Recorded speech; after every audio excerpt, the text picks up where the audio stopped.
media stories shaping the day. Here are the top highlights. Abducted Anglican priest dies after about a month of staying in captivity. Jonathan, other African leaders stranded in Guinea-Bissau after military coup. Demolition work resumes in OWORONSHOKI. Let's dive into the bulletin.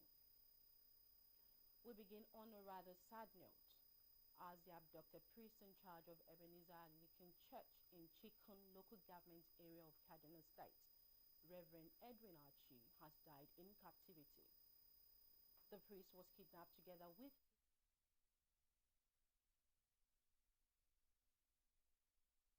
village near Kaduna Refinery on October 28, 2025. The abductors later contacted the family demanding a ransom of 600 million for the release of the victims. However, the Diocese of Kaduna Anglican Communion, in a statement shared on its Facebook page, announced the death of the cleric in the kidnappers' den. President TINUBU has declared a nationwide security emergency in response to the worsening security situation, particularly in the northern part of the country. The president also ordered the army and police to recruit 20,000 officers in addition to the earlier 30,000 approved, to bring the total number to 50,000 officers. TINUBU directed the NYSC camps across the country to be used as police training depots, while VIP police guards withdrawn are to be trained for redeployments to high-risk areas. Additionally, TINUBU directed the DSS to deploy forest guards immediately and recruit more to flush out terrorists and bandits. He also promised to support states creating security outfits and calls on the National Assembly to begin work on state police. President TINUBU also appealed to herders to end open grazing, embrace ranching, and surrender illegal weapons, while paying tribute to victims of recent attacks and fallen soldiers, including Brigadier General Musa Uba. Meanwhile, the African Democratic Congress, ADC, has cautioned President Bola Tinubu against entering any secret deals with bandits. The party says such actions could worsen Nigeria's security problems. Briefing journalists in Abuja, ADC spokesperson Bolaji Abdullahi said the government must explain how recently abducted victims, including church members in Kwara State and schoolgirls in Kebbi State, were released. Abdullahi questioned claims that kidnappers came out voluntarily or released victims because government asked them nicely, asking whether any ransom or weapons exchange was involved. The NDC also warned that negotiating with criminals only encourages more attacks, noting the bandits returned to Kwara State a day after earlier victims were freed and kidnapped 11 more people. The party also criticized the closure of 47 unity schools over rising insecurity, saying it shows weakness and tells the world that government cannot protect school children. The NDC is calling on the federal government to revive the Safe School initiative and urgently rescue all abducted students. Former Minister of State for Petroleum Resources, SYLVA, has written to the Economic and Financial Crimes Commission requesting a mutually agreed date for his appearance, citing an ongoing life-threatening medical condition.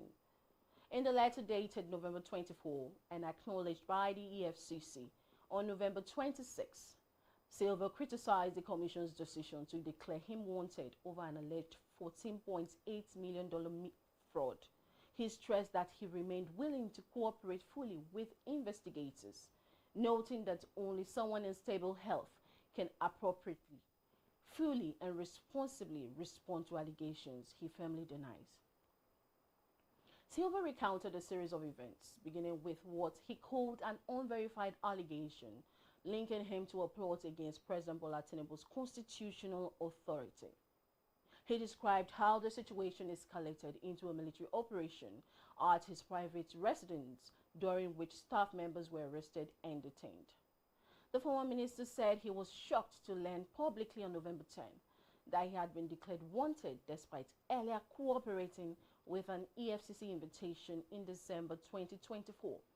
after which he was granted administrative bail on self-recognition and told he would be contacted if further clarification was needed. Reacting to claims that he jumped bail, SYLVA insisted no such incident occurred, as no bail conditions were ever set beyond the administrative recognition granted the previous year. After about a month of holding up on work, the demolition exercise in the OWORONSHOKI area of Lagos State has resumed. African News 24 TV correspondent Praise Adeleke, who is on the ground there, reports that there is a heavy presence of security personnel, Lagos State's task force and officials of the Lagos State Building Control Agency. She reports that residents are expressing disapproval with the exercise, saying it's a painful repeat of the earlier incident about a month ago. Recall that there was a planned protest to express disapproval of the exercise, which residents say has left them homeless. The resumed operations is coming about a month after protests and resistance by residents. The demolition exercise has generated reactions, including from human rights groups like Take It Back and Amnesty International, who said the repeated incidents show a troubling pattern of forced eviction in OWORONSHOKI. While the Lagos State government insists the actions are tied to urban renewal and environmental enforcement, many residents argue they are still homeless from the first demolition, and the new families are now being pushed into the same situation. Let's head over to business. The African Development Bank Group has approved a $500 million loan to Nigeria to support the second phase of the economic governance and energy transition support program. The facility, approved by the bank's board of directors in Abidjan, will cover fiscal years 2024 and 2025. According to a statement by the AFDB, the program targets reforms in three key areas: strengthening fiscal policy and public financial management, accelerating power sector improvements, and supporting Nigeria's energy transition and climate action.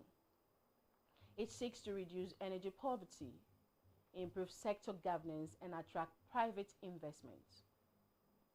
The Director General of the AFDB's Nigeria office, Abdul Kamara, said the new phase will consolidate gains from the first phase and stimulate inclusive growth by fast-tracking structural energy reforms and boosting non-oil revenues.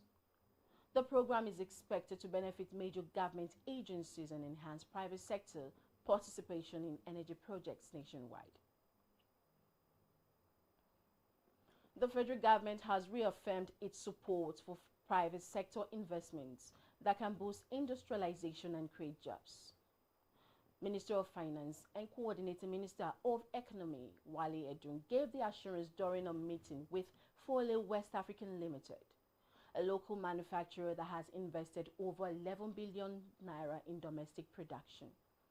Edun praised the firm's use of locally sourced grains and its role in strengthening Nigeria's manufacturing base, saying the government will continue to back initiatives that promote value-added production and economic diversification. In a related development, Edun chaired the 64th meeting of the Nigeria Customs Service Board, which approved key appointments and promotions to improve efficiency and modernize operations as Nigeria expands non-oil revenue sources. On the foreign scene, former President Goodluck Jonathan is among several African leaders currently stranded in Guinea-Bissau following a military coup that disrupted the country's political process. Jonathan is part of a 36-member team of high-level observers representing the African Union, the Economic Community of West African States, and the West African Elders Forum. The delegation had been deployed to monitor the November 23 presidential election in Guinea-Bissau. Guinea-Bissau slipped into deeper political turmoil on Wednesday as soldiers announced they had taken total control of the country, suspending the electoral process and sealing national borders. The declaration came just 3 days after a tightly contested election in which both incumbent President Umaru Sissoco Embalo and opposition candidate Fernando Diaz claimed victory. Earlier in the day, gunfire were heard near government institutions in Bissau, including the Presidential Palace, the Interior Ministry, and the Election Commission headquarters, heightening fears of another political instability in the nation. The military said it had established a high command for the restoration of order to lead the country until further notice, accusing the political class of plunging the nation into instability. Guinea-Bissau has suffered chronic unrest since independence from Portugal in 1974, with at least 9 attempts coup recorded before Embalo took office in 2020. Critics accused the president of exploiting alleged coup plots, including one in December 2023 and another in October 2025, as an act to suppress opposition, dissolve parliament, and tighten his hold on power. Both the Embalo and Diaz traded blame for Wednesday's gunfire, though neither side provided evidence to support their claims. There have been reactions to what is going on in Guinea-Bissau. The federal government of Nigeria has strongly condemned the military coup in Guinea-Bissau, describing it as a serious threat to democracy and regional stability. In a statement signed by Kimiebi spokesperson for the Ministry of Foreign Affairs, Nigeria expressed profound dismay and deep concern over the unconstitutional change of government in Guinea-Bissau. The Economic Community of West African States and the African Union have also condemned the coup, demanding the release of detained officials and a return of constitutional governance. Nigeria, as a key member of ECOWAS and the AU, has pledged to work with regional and international partners to ensure a swift return to normalcy in Guinea-Bissau.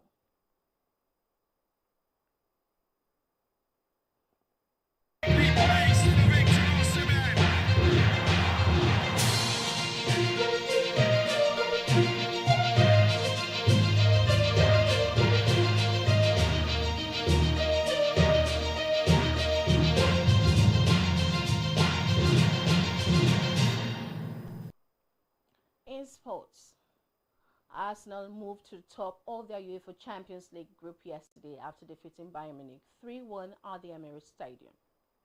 During Timber put Arsenal ahead in the first half before Bayern's Leonard Carl equalized. The hosts regained momentum after the break, whose poor run of form continued as they fell 4-1 to PSV Eindhoven in a Champions League group match at Anfield. PSV took an early lead through an Ivan Perisic penalty after Virgil van Dijk handled the ball in the box. Dominic Szoboszlai leveled for Liverpool in the 16th minute, but the visitors dominated the second half. Gustier restored PSV's lead before Koen Dijk scored twice to secure a convincing victory. The loss deepens Liverpool's ongoing struggles, marking their ninth defeat in 12 matches and putting the Champions League qualification hopes under pressure.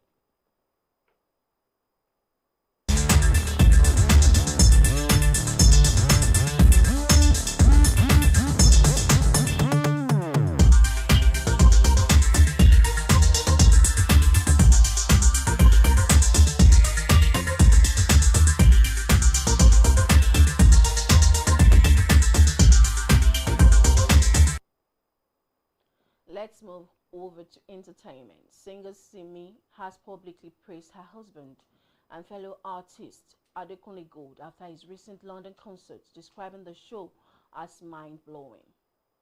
In an Instagram post, SIMI described ADEKUNLE as an exceptional artist, husband and father, and commended his talent, persistence and consistency. She pledged her unwavering support, saying she will always and forever stand 10 toes behind him. She added that the concert reinforced his uniqueness and position in the industry, stating that he has no competition and urged him to keep on winning. The praise highlights not only public admiration for ADEKUNLE's performance, but also the strong personal support within their marriage, underscoring the dual role he plays in SIMI's life as both partner and artist. And that is all for now on African News 24 TV. Thank you for joining us. Remember to connect with us on all our social media platforms shown on your screen and visit our website at africannews24.ng for the latest updates. We'll return with more news in our next broadcast. I'm Mary Adin. Goodbye for now.